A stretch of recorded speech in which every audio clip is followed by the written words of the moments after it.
Jawa Tengah yang dipimpin oleh Ganjar, setiap tahun ada 45 ribu anak SMA yang putus sekolah nggak bisa terusin, nggak bisa bayar, walaupun digratisin, dia kos makan sehari-hari. Rocky Gerung sempat mengkritik kepemimpinan Ganjar Pranowo di Jawa Tengah. Ia menyebut Ganjar Pranowo sudah gagal dalam memimpin Jawa Tengah.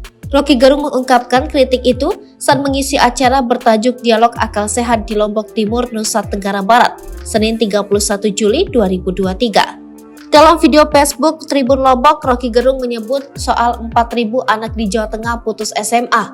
Meskipun sekolah sudah digratiskan, kata Rocky Gerung, ternyata hal itu tidak membuat angka putus sekolah di Jawa Tengah menurun.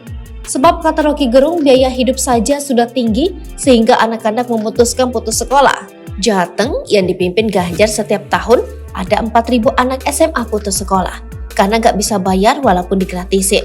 Karena untuk makan sehari-hari susah, jadi biaya pendidikan tetap tinggi jelasnya. Saat ini, kata Rocky Gerung, Jawa Tengah juga menjadi provinsi paling miskin di Pulau Jawa. Ia pun lantas menyindir Ganjar Pranowo yang justru mencalonkan diri sebagai presiden, sedangkan dianggap gagal mesejahterakan warga Jawa Tengah.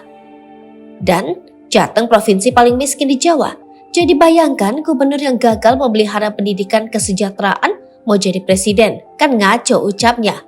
Faktanya bilang Jateng adalah provinsi termiskin di Jawa, jadi Ganjar gagal lanjutnya.